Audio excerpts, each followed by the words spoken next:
Hello बच्चों, कैसे हो आप। आज हम कक्षा 5 पर्यावरण अध्ययन की वर्कशीट हल करेंगे। पाठ 8 मच्छरों की दावत। तो चलिए वर्कशीट हल करते हैं। प्रश्न 1, निम्नलिखित शब्दों का संबंधित चित्रों से उचित मिलान कीजिए। पहला प्यूपा, इसका मिलान करेंगे दूसरे चित्र से। दूसरा लार्वा, लार्वा का मिलान करेंगे पहले चित्र से। तीसरा मच्छर के अंडे, इसका मिलान करेंगे चौथे चित्र से। चौथा मच्छर, मच्छर का मिलान करेंगे तीसरे चित्र से। चलिए अगला प्रश्न करते हैं। प्रश्न 2, उत्तम स्वास्थ्य हमारे जीवन का आधार है। इसे पाने के लिए हमें किन बातों का विशेष ध्यान रखना चाहिए। तो यहाँ हम लिखेंगे पहला अपने शरीर की साफ सफाई का। दूसरा पौष्टिक भोजन खाने का। तीसरा प्रतिदिन व्यायाम योगा करना। चौथा उचित नींद लेना। पांचवा अपने आसपास के वातावरण को साफ रखना, मच्छर मक्खी इत्यादि को पैदा ना होने देना। चलिए अगला प्रश्न करते हैं। प्रश्न 3, निम्नलिखित वाक्यों में सही व गलत का निशान लगाइए। क, हमें सप्ताह में कम से कम एक बार कूलर का पानी निकालकर कूलर को अच्छी तरह से सुखाना चाहिए। सही। ख, मच्छरों की रोकथाम के लिए पानी में मछलियां डाली जाती हैं। सही। ग, डेंगू और चिकनगुनिया मच्छरों के काटने से नहीं होते।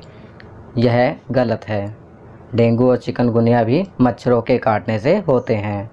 घ, खून में हीमोग्लोबिन होता है। सही। चलिए अगला प्रश्न करते हैं।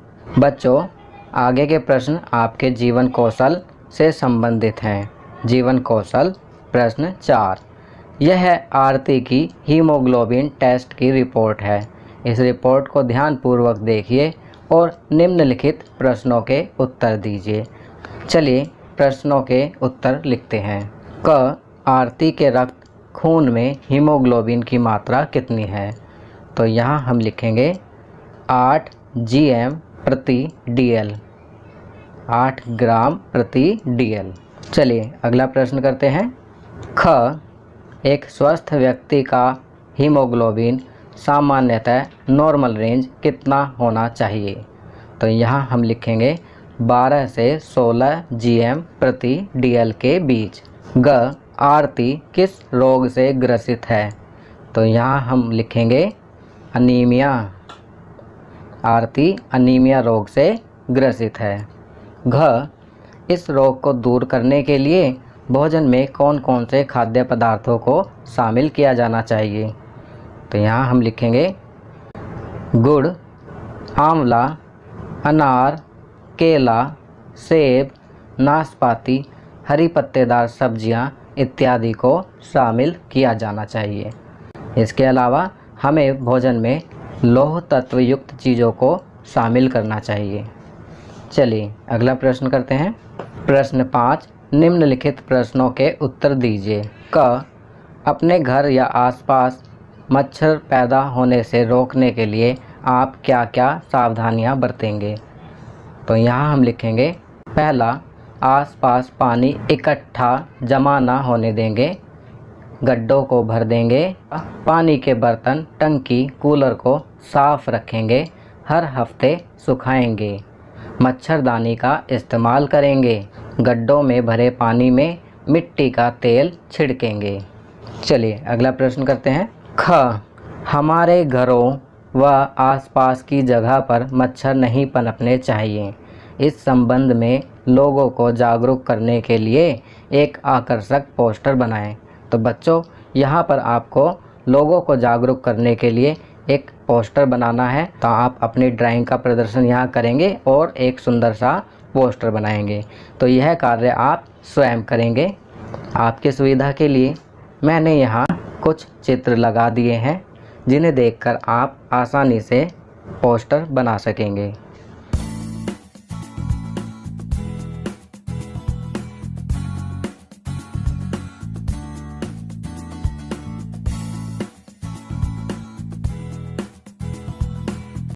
चलिए आगे बढ़ते हैं।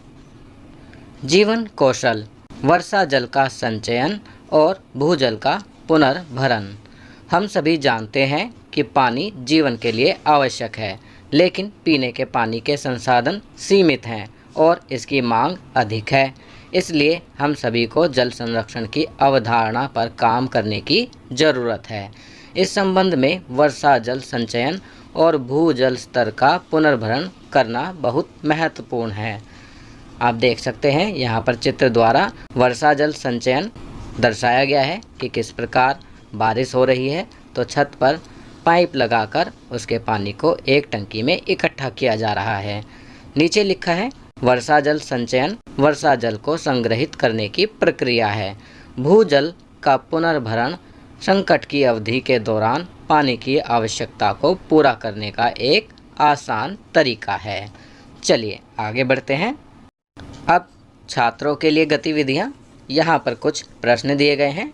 सभी बच्चे इन प्रश्नों को पढ़ेंगे और पढ़ने के बाद इनका उत्तर लिखेंगे। पहला प्रश्न, ऐसे 2 तरीके सुझाइए जिनमें आप घर पर बारिश के पानी को इकट्ठा कर सकते हैं।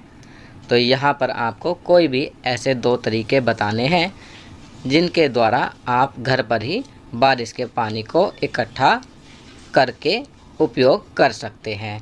तो सभी बच्चे यह प्रश्न अपने आप करेंगे।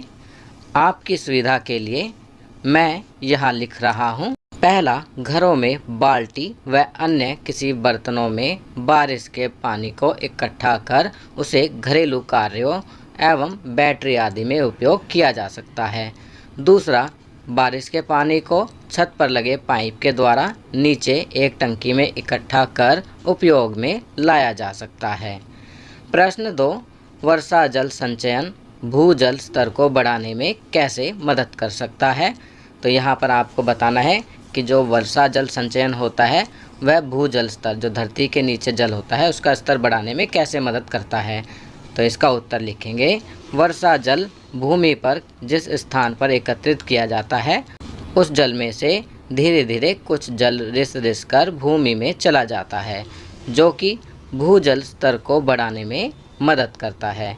तो यहाँ बताया गया है कि वर्षा जल भूमि पर जिस स्थान पर एकत्रित करते हैं उसमें से थोड़ा थोड़ा जल रिस रिस कर भूमि के अंदर चला जाता है और इस प्रकार भूजल स्तर बढ़ जाता है। प्रश्न 3, जल ही जीवन है विषय पर एक पोस्टर बनाइए। तो बच्चों यहाँ पर आपको एक पोस्टर बनाना है, जल ही जीवन है विषय पर। यह कार्य आप स्वयं करेंगे। आपकी सुविधा के लिए मैंने यहाँ चित्र लगा दिया है।